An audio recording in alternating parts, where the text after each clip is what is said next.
আমার প্রিয় মায়েরা বোনেরা, আপনাদের জন্য একটা হাদিস বলে শেষ করবো। বিশ্বনবী বলেন, আমার মায়েরা খেয়াল করে শুনুন, বিশ্বনবী আপনাদের উদ্দেশ্য করে বলেন, আল মারআতু ইযা সাল্লাত খামসাহা ওয়া সামাত শাহরাহা হাফিজাত ফুরুজাহা আতাআত বা'লাহা ফালতাদখুল মিন আইয়ি আবওয়াবিল জান্নাতি শাআত। বিশ্বনবী বলেন, ও রমণীরা, ও নারীরা, যে সমস্ত নারী এই 4টা কাজ করবে, এই 4টা কাজের গ্যারান্টি দিবে, তাদেরকে জান্নাতের 8টা দরজার গ্যারান্টি দেয়া হবে। কি 4টা কাজ? 1 নম্বর, আল মারআতু ইযা সাল্লাত খামসাহা, যে নারী 5 ওয়াক্ত নামাজ পড়ে। কি করে? জেলা স্টেডিয়ামে অবস্থানরত আমার নারীরা বোনেরা, বিশ্বনবী আপনাদেরকে 4টা কাজের কথা বলেছেন, খুব বেশি না। 4টা করলে 8 জান্নাতের দরজা সব খোলা। কোনটা দিয়ে যাবেন? যেটা দিয়ে মনে চায়। 1 নম্বর 5 ওয়াক্ত নামাজ। আমার বোনেরা জোহরের নামাজ পড়তে পড়তে এটা আসরে নিয়ে যায়, আসর পড়তে পড়তে এটা মাগরিবে নিয়ে যায়। এরকম আসরে নাই, লালমনিরহাটে হয়তো নাই। আমার বোনেরা এটা করবেন না। ইন্নাস সালাতা কানাত আলাল মুমিনিনা কিতাবাম মাওকুতা, সময় মতো পড়বেন। সামাত শাহরা, রমাদানের রোজাগুলো রাখবেন। হাফিজাত ফুরুজাহা, যে নারী তার চরিত্রকে হেফাজত করে, তার প্রাইভেট হেফাজত করে, তার লজ্জাস্থান হেফাজত করে। ও মায়েরা, আপনার এই গর্ভ যে কত দামি আপনি জানেন না। আপনার এই গর্ভ থেকে জন্মাবে আগামী সালাহুদ্দিন আল আইয়ুবী। আপনার গর্ভ থেকেই জন্মাবে ইমাম আল মাহদি আল মুনতাদার। আপনার পেট থেকে জন্মাবে আবু সাইদের মতো বীর সৈনিক। আপনার পেট থেকে জন্মাবে মুগ্ধের মতো বীর মুজাহিদ। আপনি জানেন না কে আসবে আপনার পেট থেকে। সময়টাকে কাজে লাগান, ইসলামকে বোঝেন, মানেন, আমাদের ইসলামিক লেকচারগুলো শোনেন। আমরা যে বার্তাগুলো, ইনস্ট্রাকশনগুলো, দিক নির্দেশনাগুলো আপনাদের খেদমতে রাখি, এগুলো মেনে চলুন। আপনিই পারেন আপনার ঘরটাকে জান্নাতের টুকরা বানাতে। একটা family, it's a very big institution and you are the MD, the managing director of this institution. চিল্লায় বলেন ঠিক কিনা? চাইলেই পারেন ঘরটারে জান্নাতের টুকরা বানাতে। 5 ওয়াক্ত সালাত, রমাদানের রোজা, নিজের চরিত্রের হেফাজত, ও আতাআত বা'লাহা, স্বামীর আনুগত্য। এটাতে অনেকে ভুল করে থাকে। হায় রে আমার বোনেরা, স্বামীর আনুগত্যকে এটা নিজের অপমান মনে করবেন না। আপনার স্বামী আপনার সবচেয়ে বড় গার্ডিয়ান, তিনি আপনার সবচেয়ে ভালো চায়। নারী কখনো গার্ডিয়ানশিপের বাইরে থাকতে পারে না। হয় আপনি বাবার গার্ডিয়ানশিপের ভেতরে, বাপ না থাকলে ভাই আপনার গার্ডিয়ান, ভাই না থাকলে চাচা গার্ডিয়ান, বিয়ের পরে আপনার স্বামী আপনার গার্ডিয়ান। শরিয়া সম্মত স্বামীর আদেশগুলো আপনি মেনে চলবেন, কিন্তু শরিয়া বিরুদ্ধ কোনো আদেশ মানতে আপনি বাধ্য নয়। আওয়াজ করে বলুন সবাই ঠিক কিনা? এই 4টা কাজ যদি কোনো নারী করে, বিশ্বনবী বলেন জান্নাতের 8টা দরজা খোলা। তোমার যেটা দিয়ে মনে চায় সেটা দিয়ে জান্নাতে তুমি এন্ট্রি নিতে পারবা। বিষ্ণু ইসা ইসলামের স্ত্রীর নাম ছিল আয়েশা রাদিয়াল্লাহু তাআলা আনহা, আবু বকর রাদিয়াল্লাহু তাআলা আনহুর মেয়ে। আবু বকর রাদিয়াল্লাহু তাআলা আনহুর আরেক মেয়ের নাম হচ্ছে আসমা। কি নাম? দুজনই আবু বকর রাদিয়াল্লাহু তাআলা আনহুর মেয়ে, আসমা আর আয়েশা। নাম দুইটা কেমন লাগে? আসমা নামটা কেমন লাগে? আয়েশা নামটা কেমন লাগে? সবার ভালো লাগে নাই? নাম দুটো আপনাদের ভালো লাগে? লালমনিরহাটে অনাগত যদি কন্যা সন্তান হয়, যদি মনে চায় আসমা রেখে দিতে পারবেন, যদি মনে চায় আয়েশা রেখে দিয়েন। দেশে বিদেশে এয়ারপোর্টে রাস্তাঘাটে শুধু বলে হুজুর একটা নাম দেন, আমার ছেলের একটা নাম দেন, মেয়ের একটা নাম দেন। আমার মনে আছে যশোরের আবদিনের মাহফিলে আমি 1-2টা নাম দিয়েছিলাম। আজকে লালমনিরহাটের এই প্রোগ্রামে কন্যা সন্তান যদি হয় 2টা নাম দিলাম, আসমা কিংবা আয়েশা। ইনশাআল্লাহ পড়েন। 2জন বোন, এক মায়ের না, বাবা এক মা 2জন।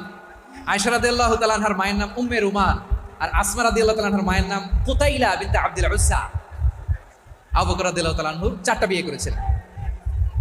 তো একই ঘটনা ঘটেছে এই ফ্যামিলিতে। আসমা ইসলাম ধর্ম গ্রহণ করে মুসলিমা, কিন্তু তার মা কুতাইলা মুশরিকা।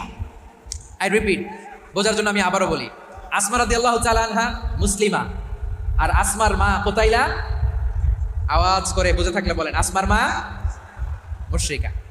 তার মানে মেয়ে মুসলিম, মা অমুসলিম। ভেজাল আছে না নাই? কিন্তু কুতাইলা আর ধৈর্য ধারণ করতে পারে না। নার ছেড়া ধন, কলিজার টুকরা ধন, কলিজার টুকরা সন্তান। আসমারে দেখতে বড্ড মন চায়। সাইয়েদনা আসমা রাদিয়াল্লাহু তাআলা আনহা মক্কা থেকে হিজরত করে মদিনায় চলে গেলেন হুদাইবিয়ার পর। যখন মক্কা মদিনার ট্রাফিক স্বাভাবিক হলো, মক্কার লোক মদিনায় যায়, মদিনার লোক মক্কায় আসে। কুতাইলা কলিজার টুকরা সন্তান আসমারে দেখার জন্য কিছু উপহার নিয়ে বিশাল মরুপথ পাড়ি দিয়ে মক্কা থেকে মদিনায় যায়। সুবহানাল্লাহ বলেন। এখন মা আসছে মেয়ের সাথে দেখা করতে, মেয়ে তো আর দেখা দেয় না। মেয়ে ভাবছে আমার মা তো মুশরিকা, অপবিত্রা, তার সাথে কি দেখা দেয়া যাবে? বিশ্বনবীর দরবারে চলে গেলেন। সুবহানাল্লাহ বলেন। কি সৌভাগ্যবান ছিল তারা। মাসলা জানার দরকার হলেই নবীর দরবারে চলে যেত। ঘরে বউয়ের সাথে ঝগড়া হলে নবীর দরবারে চলে যেত। অনেক সাহাবী বলে আমার পেটে ক্ষুধা লাগলেও আমি নবীর কাছে চলে যেতাম, কারণ নবীর চেহারার দিকে তাকালেই আমার পেটের ক্ষুধা মিটে যেত। সাইয়েদানা আসমা রাদিয়াল্লাহু তাআলা আনহা বিশ্বনবীর কাছে চলে গেলেন, যে বললেন, ইয়া রাসূলুল্লাহ ইয়া হাবিবাল্লাহ ইন্না উম্মি কাদিমাতুন ইলাইয়া ওয়া হিয়া রাগিবা। আমার মা মক্কা থেকে অনেক দূর মরুর পথ পাড়ি দিয়ে উপহার সামগ্রী নিয়ে মদিনায় আমার সাথে দেখা করতে এসেছে গো নবী। আমার জানতে বড্ড ইচ্ছে হয় আমি আমার মুশরিকা মায়ের সাথে একটু দেখা করতে পারবো কিনা। আফা আসিলুহা, আগে যেমনি আমি আমার মায়ের সাথে ভালো আচরণ করতাম, যেমনি আমি আমার মায়ের সাথে সদাচরণ করতাম গো নবী, এখন আমি মুসলিমা মা মুশরিকা, এখনো কি আগের মতো সদাচরণ করতে পারবো নাকি? বিশ্বনবী বললেন, নাম সিলিহা, হ্যাঁ রে আসমা, অবশ্যই অবশ্যই, আগে ঠিক যেমন তুমি তোমার মায়ের সাথে ভালো আচরণ করতে, এখনো তেমনি আগের মতো ভালো আচরণ করবা। আওয়াজ করে পড়েন সুবহানাল্লাহ। কি ইসলাম আমরা পেয়েছি! কত ব্রড মাইন্ডেড আমাদের ইসলাম, কত ওপেন মাইন্ডেড ইসলাম, কত ওপেন আপ করতে পারে, চিন্তা করতে পারে। বিষ্ণু বললেন, হ্যাঁ অবশ্যই, নাম সুলিহা, আগে যেমনি ভালো আচরণ করছো আসমা, এখন ওইরকমই করো, পারলে আরো বাড়াই করো। সুবহানাল্লাহ বলেন। তাহলে আমার যে হিন্দু ভাইয়েরা, হিন্দু বোনেরা, ইমানের বদৌলতে দৌলতে আপনি ধন্য হয়েছেন, আপনার আম্মা আব্বা এখন মুসলমান হয় নাই, তাদের জন্য দোয়া করেন, তাদের জন্য দোয়া করেন, আল্লাহ যেন তাদেরকেও ইমানের দৌলত দান করেন। আমরা সবাই পড়ি আমিন, আরো জোরে পড়েন আমিন। এখন বলেন, ইসলাম কি ন্যারো মাইন্ডেড রিলিজিয়ান না ব্রড মাইন্ডেড? লালমনিরহাটের যুবক ভাইরা আওয়াজ করো, ইসলাম কি ন্যারো মাইন্ডেড না ব্রড মাইন্ডেড? কতটা ব্রড মাইন্ডেড দেখেন। বিশ্বনবী সাল্লাল্লাহু আলাইহি সাল্লাম অমুসলিমরা যদি নবীকে উপহার দিত, ওই উপহারও বিশ্বনবী গ্রহণ করতেন। সুবহানাল্লাহ পড়েন। আপনার অমুসলিম বন্ধু যদি উপহার দেয়, সেটাও আপনি নিতে পারবেন, যেটা নেওয়া যায়। কিন্তু আপনার বন্ধু যদি আপনার মদের বোতল দেয়, নিতে পারবেন? হ্যাঁ, মদের বোতল দিলে পারবেন। আপনার বন্ধু যদি আপনার পর্ক দেয়, পর্ক, শুকরের গোশত মিশ্রিত কোনো খাবার, ওটা নিতে পারবেন না। হালাল যে কোনো জিনিস নিতে পারবেন। বিশ্বনবী সাল্লাল্লাহু আলাইহি ওয়াসাল্লাম অমুসলিমদের দেয়া হাদিয়া গ্রহণ করতেন। কেমন নবী ছিলেন! আমার নবীরে চিনে নেন, আমার নবীর অ্যাটিটিউড জেনে নেন। বিশ্বনবী সাল্লাল্লাহু আলাইহি ওয়াসাল্লাম যখন কোনো জনপদে যেতেন, 3টা অপশন নিয়ে যেতেন।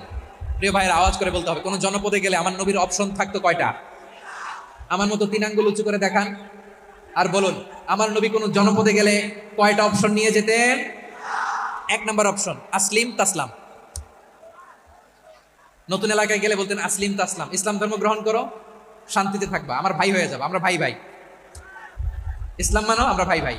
অপশন নাম্বার কত? 1। যদি বলে না ইসলাম মানবো না, ওকে, অপশন নাম্বার 2, মুসলিম হওয়ার দরকার নাই, লা ইকরাহা ফিদ্দিন, ইসলামে কোনো বাড়াবাড়ি নাই। খ্রিস্টান আছো থাকো, বৌদ্ধ আছো থাকো, ইহুদি থাকতে চাও থাকো, কিন্তু আমরা যেহেতু রিজিওনাল সুপার পাওয়ার, আমাদের আন্ডারে থাকো, ট্যাক্স দিয়া থাকো, এটা বলে জিজিয়া। আলেম যারা আছেন বুঝবেন, এটা আরবিতে কি বলে? জিজিয়া। You pay us the tax, we will give you the security. তোমরা ট্যাক্স দিবা, আমরা সিকিউরিটি দিব। ইসলাম, ইসলাম মানব, শান্তিতে থাকবা, ভাই ভাই, আমরা ভাই ভাই। অপশন নাম্বার 2, ট্যাক্স দাও, আমরা নিরাপত্তা দিব, মুসলিম হওয়া লাগবে না। এখন 1 নাম্বারও মানে না, 2 নাম্বারও মানে না, মুসলিম হবো না, ভালো, খ্রিস্টান থাকো, ট্যাক্স দাও, আমরা সিকিউরিটি দিব না, এটাও মানি না। বিষ্ণু বলেন, তাহলে তলোয়ার আমাদের আর তোমাদের মাঝে ফয়সালা করবে। মুসলিমও হবে না, ট্যাক্স দিবা, নিরাপত্তা দিব, আমরা সুপার পাওয়ার, আমাদের আন্ডারে থাকবে, এটাও না। তাহলে তোমাদেরকে তো আমরা বিশ্বাস করতে পারি না, কখন না কখন বিশ্বাসঘাতকতা করো, কার সাথে মিলে হাত মিলাও, তলোয়ার আমাদের মাঝে ফয়সালা করবে। তখন তিনি জেহাদের সশস্ত্র সংগ্রামের ঘোষণা দিতেন। সুবহানাল্লাহ পড়েন। দেখেন, পশ্চিমারা জেহাদকে এইভাবে চিত্রায়িত করে না। ওরা জেহাদ বলতে বুঝায় তলোয়ার, হাত কাটো, গলা কাটো, না, জেহাদ সশস্ত্র সংগ্রাম 3 নম্বরে। অধিকাংশ ক্ষেত্রেই বিশ্বনবীর সুন্দর আচরণ দেখে, আরে আমার নবীর যে নুরানি চেহারা, অনেকে তো কেবল সিরেফ চেহারাটা দেখেই কালিমা পড়ে মুসলমান হয়ে গিয়েছে। যারা মুসলিম হয় নাই, তারা তাদের ইসলামেই বলবৎ ছিল, ট্যাক্স দিয়ে ইসলামের আন্ডারে ছিল। যারা এটাও মানে নাই, ওইটাও মানে নাই, তাদের বিরুদ্ধে জেহাদ। বিষ্ণু ইসলাম 7ম হিজরিতে যখন খায়বার বিজয়ের পরে ইসলাম রিজিওনাল সুপার পাওয়ার হিসেবে আত্মপ্রকাশ করলো, বিশ্বনবী চিঠি লিখলেন অন্যান্য সুপার পাওয়ারের কাছে, রাষ্ট্রীয় চিঠি লেখে এক রাষ্ট্রপ্রধান আরেক রাষ্ট্রপ্রধানের কাছে, ঠিক কিনা বলেন? জানেন না আপনারা? এই যে 24-এর ছাত্র নাগরিক অভ্যুত্থানে, এই অভ্যুত্থান যখন শুরু হয়, আমি তখন সাউথ আফ্রিকাতে, একটা স্ট্যাটাস দিয়েছিলাম, কোটা নয়, গোটা দেশ সংস্কার করা লাগবে। শুধু বাংলাদেশ নয়, সারা বিশ্বের বাংলা ভাষাভাষী লোকেরা এই আন্দোলনের সাথে সমর্থন তারা করেছে, এটাকে সাপোর্ট করেছে, তারা সমর্থন দিয়েছে। আমাদের ইউনাইটেড আরব আমিরাতের বাংলাদেশি ভাইরা, তারা সেখানে রাস্তায় নেমে এসেছিল, জানেন? ওইখানে ডেমনস্ট্রেশন করা যায় না, সেখানকার সরকার তাদেরকে যাবজ্জীবন দিয়েছিল। তখন আমাদের এই যে প্রধান উপদেষ্টা ডক্টর মোহাম্মদ ইউনূস সরাসরি G2G বলে এটারে, G2G, government to government, G2G, উনি চিঠি লিখলেন যে তাদেরকে, ইউর হাইনেস, হে সম্মানিত আমির, আপনি আমার এই চিঠির কারণে আমার সম্মানে এই 53 জন বাংলাদেশিকে মাফ করে দেন। এই চিঠির বদৌলতে বেকসুর খালাস পেয়ে গিয়েছিল আমাদের ভাইরা, জানেন না এই ঘটনা আপনারা? তাহলে গভর্নমেন্ট টু গভর্নমেন্ট চিঠি দেওয়া হয়।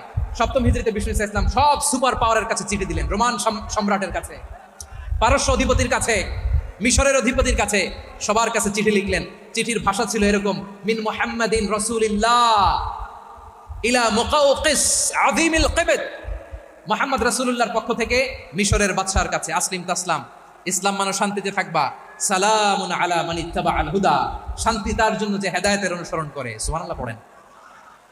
তো এই চিঠি অনেকে ভালোভাবে রিসিভ করেছে, অনেকে এই চিঠি পাওয়ার পরে নবীর কাছে আবার ইন রিটার্ন উপহার পাঠিয়েছে। কি পাঠিয়েছে? উপহার।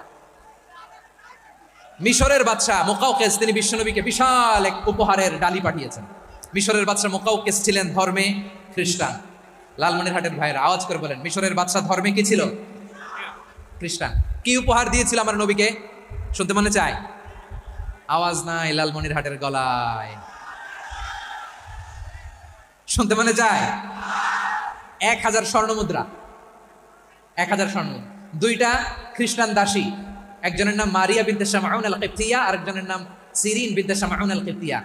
একজন খ্রিস্টান দাস 20 থান কাপড় জামা বানানোর জন্য, আমরা নবী যেন সেলাই করে জামা বানাতে পারে এজন্য 20 থান কাপড়, 20 থান ফাইন গার্মেন্ট, সুবহানাল্লাহ পড়বেন না? এরপরে একটা গাধা যেটার নাম ছিল উফাইর, আর একটা খচ্চর, এটার নাম ছিল দুলদুল। খচ্চর চিনেন?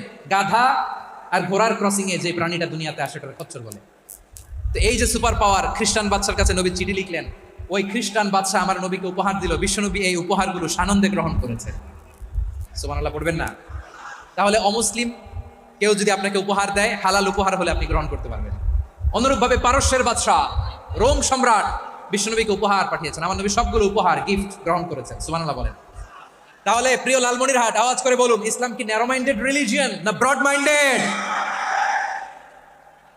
আম্মাজান আয়েশার কাছে মাসালা জানতে চায় মেয়েরা, হে আম্মাজান, অগ্নি উপাসকেরা তাদের ঈদের দিন নওরোজের সময় আমাদেরকে পাখি দেয়, নেওয়া যাবে? উনি বললেন, ওরা জবাই করে দিলে নেওয়া যাবে না, কিন্তু ওরা যদি ফলমূল এরকম খাবার দেয় এগুলো নেওয়া যাবে। তার মানে অমুসলিমদের দেয়া উপহার এটা গ্রহণ করা যায়। সুবহানাল্লাহ বলেন। শুধু তাই নয়, বিষ্ণু ঈসা ইসলাম অমুসলিমদের সাথে আর্থিক লেনদেনও করেছেন, ফিনান্সিয়াল ডিলিং করেছেন। অমুসলিমদের সাথে প্রয়োজনে আপনি ফিনান্সিয়াল ডিলিং করতে পারবেন। আমরা প্রায় দেখি বাজারের মিষ্টির দোকানগুলো আমার হিন্দু ভাইদের। লালমনিরহাটে মিষ্টির দোকান, দইয়ের দোকান কারা চালায়? হিন্দুরা চালায় না? তারপরে যে বারবার শপ, চুল কাটে যে নাপিত, অধিকাংশ নাপিতের দোকানে কারা? আমার হিন্দু ভাইরা। আপনি চুল কাটতে পারবেন কিনা? পারবেন কিনা বলেন? পারবেন। তার দোকান থেকে দই মিষ্টি কিনতে পারবেন কিনা? হ্যাঁ, আমার মুসলিম ভাইয়ের দোকান থাকলে ওইটার আমি বেশি প্রায়োরিটি দিব, ঠিক কিনা?